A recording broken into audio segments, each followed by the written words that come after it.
Two classes to covet and things not to covet. Number 1.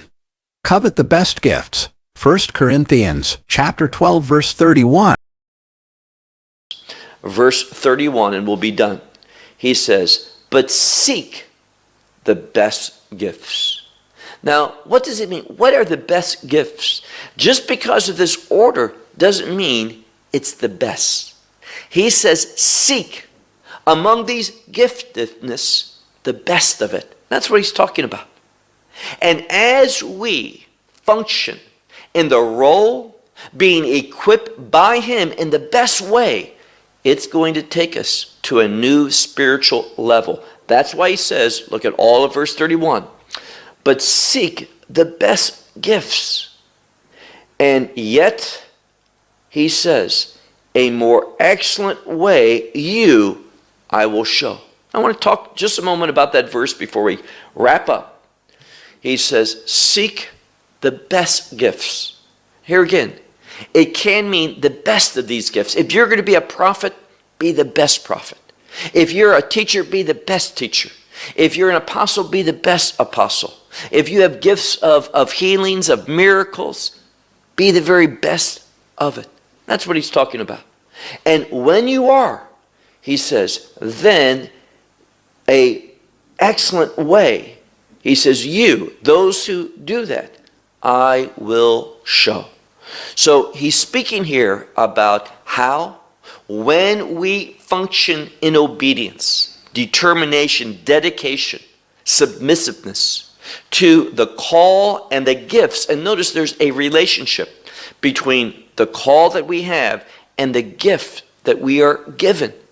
And when we function in those two things, the role and the giftedness for that role, in the best way, what's going to happen? He is going to show us a more excellent way. Well, we'll close with that. Number 2. To prophesy. 1 Corinthians chapter 14 verse 39. Finally, he says, look at verse 39. So that, brethren, here's the conclusion, based upon everything that he says, be zealous for prophecy, or to prophesy, and to speak in tongues. Do not forbid it. But he says, all things proper. All things, some of the Bibles will say decent. That means in accordance with the will of God. All things properly and according to the order, let it be.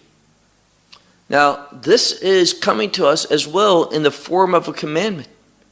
We have to affirm what is decent in God's eyes, what is order, proper order in the will of God. And that's why he says, all things, they need to be done properly and according to the order.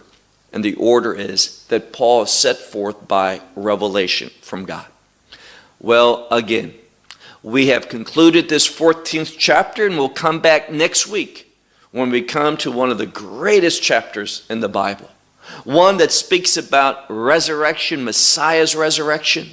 And then, in light of his resurrection, remember, resurrection should cause us to think about the kingdom and how we are going to rise up one day, how we're going to receive a new body, a kingdom body, and the wonderful hope that this revelation has for us.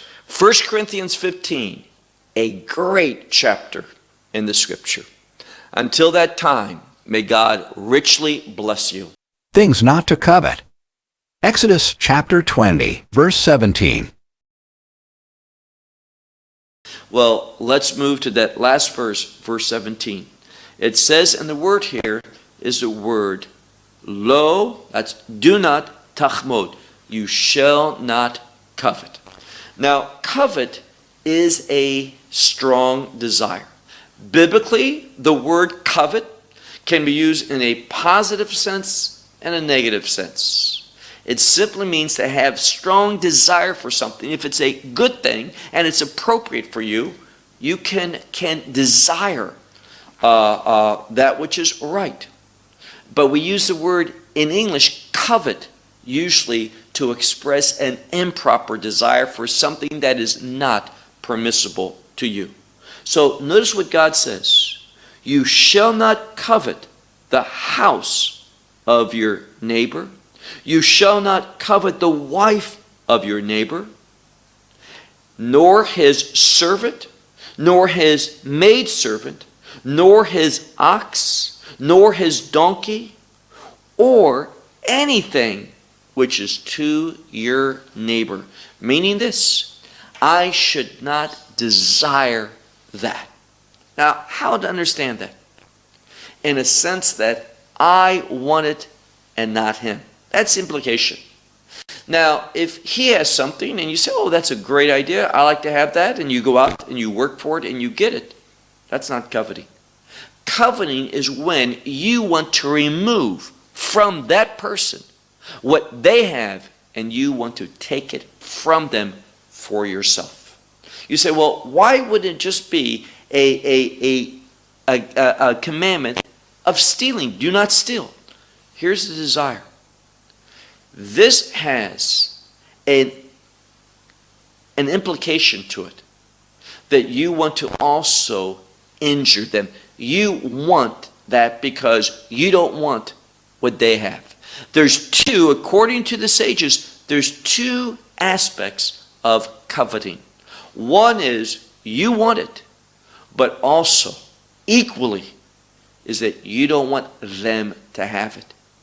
You want to derive pleasure from it, but also you're deriving pleasure, but seeing them not enjoy it.